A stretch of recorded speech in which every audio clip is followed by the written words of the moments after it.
happy VEDO. This is a bit different. I feel like I say that with every video.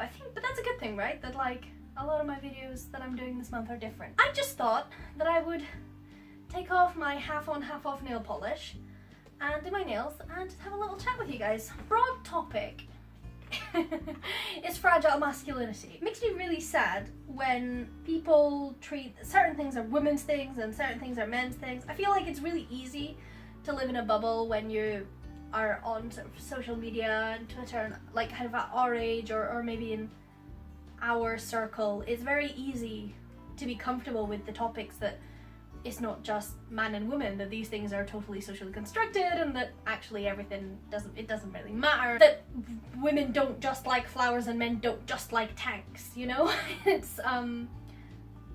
think it's easy to have learned that and then just assume that that is the norm. But like, for example, at work, it's crazy. It's like almost like stepping into another bubble, you know? I just work in a company and nobody there is, I don't want to say they're not prejudiced, because I suppose they are, but I mean in like the sort of overtly negative, you know? They're not against gay marriage. I'm not talking about that kind of group of people. I'm just talking about people who are, I don't want to call them misinformed either, because it's like, that's like they've actively tried to ignore something and they haven't. Like, for example, a place that I worked at, somebody had a baby and all they'd done is send like, obviously they were away having a baby and all they'd done to sending into the office was they sent a picture of the baby, the name Miles, which is the name of the baby, and the date of birth, and they just sent that round and then they didn't communicate for like another week because, you know, they just had a baby. And Miles in general is a name that you usually associate with boys, but the baby was wrapped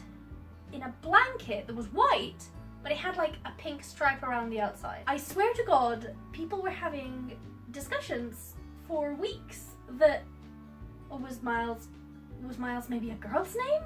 Could a girl be called Miles? Because, you know, the blanket definitely had a pink stripe. And he was just so, I don't know, I was kind of like sad to be like, oh no, these people truly think that like that's the thing that matters and that determines. And never mind the fact that it's not important what gender the baby is. Like, I have a big problem with gender reveal videos. I think it's nice, and I think it can be done right. You know, it's kind of like you're finding out a new piece of information about your baby, which is what Junket has.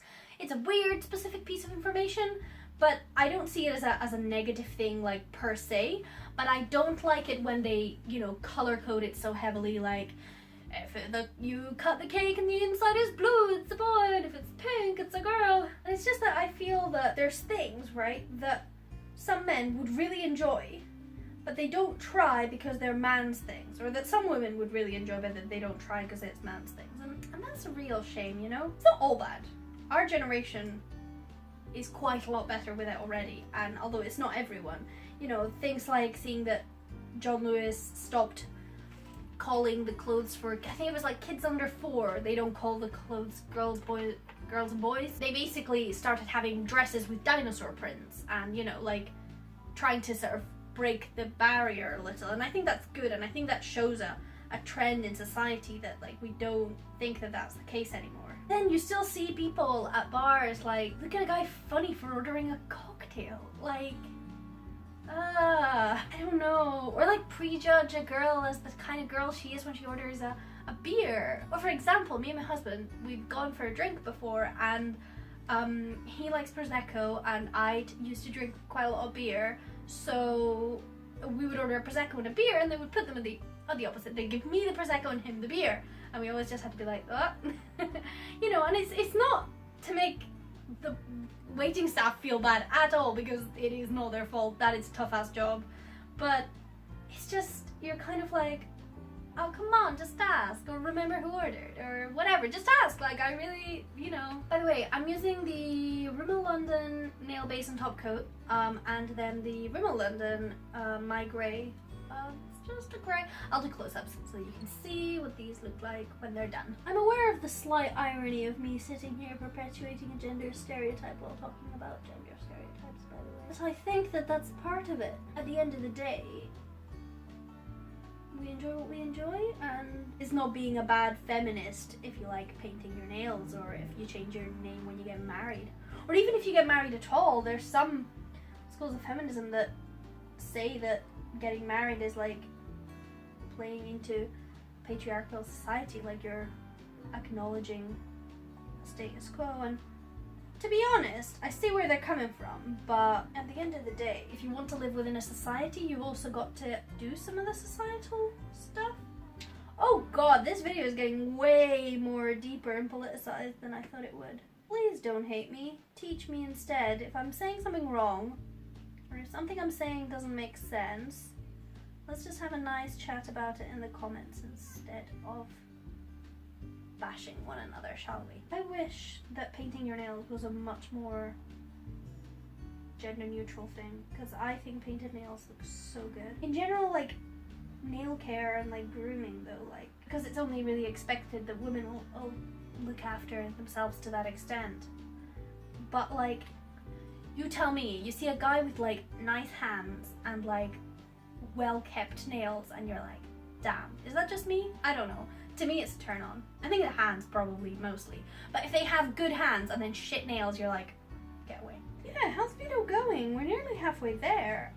That's really crazy. I'm filming these like a couple of days in advance. I'm not getting too carried away, but I ever so often miss a day as well. So I think it's so far keeping a good balance. I hope you're enjoying it. I'm gonna say I'm enjoying it. I don't know that I'm enjoying it, but I'm definitely. It's a good experience. It is doing exactly what it was supposed to do in terms of like getting me out of a rut and making me feel like making a YouTube video isn't so hard. Like you just have a thought, whack out a camera, start doing your nails. It's also so sad to see like the amount of gendered products that like have absolutely no business being gendered. Razors is a big one. I mean, obviously, like, let's like skip past the very obvious, like toys are gendered and like that's ridiculous, like babies don't care. There's actually a really interesting documentary on BBC, which I will link below, where like a primary school age class, it wasn't made gender neutral, but they tried to like stop gendering it as heavily. For example, the teacher would call the girls love and the boys mate, and they like tried to get him to stop doing that. Just don't call them either of them either thing. Some really sad things. Oh boy.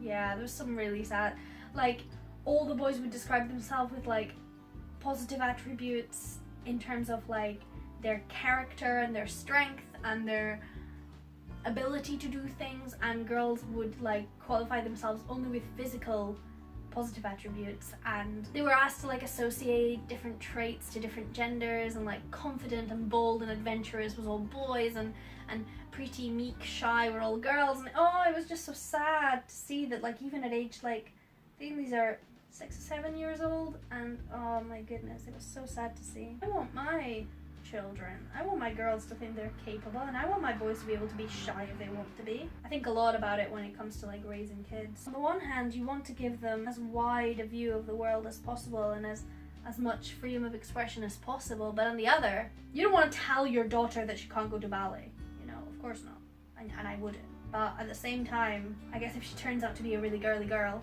and I hate that phrase, I guess I'll be disappointed. I'll be like, did I do something wrong? Was society just too much? Or was she just like this and I'm making a big deal out of everything? I'm just saying there's anything wrong with boys liking blue and girls liking pink if they genuinely like those as just like the thing they like. It's just sad that they're predisposed, because it's harmless when it's a color, but later on in life it's about their capabilities and what they feel they can do as a person, and the jobs they feel they can do, and the management position that they feel they can go up to, you know? Oh man. I'm done with my nails. They're a good solid grey, as you can see. But yeah, lots of interesting discussions. I don't know. Let me know what you think in the comments or with a video response. And I hope that you've enjoyed this video. Support the concept of thumbs by giving this video a thumbs up, and subscribe to validate my self-worth. I will see you tomorrow, and happy VEDO!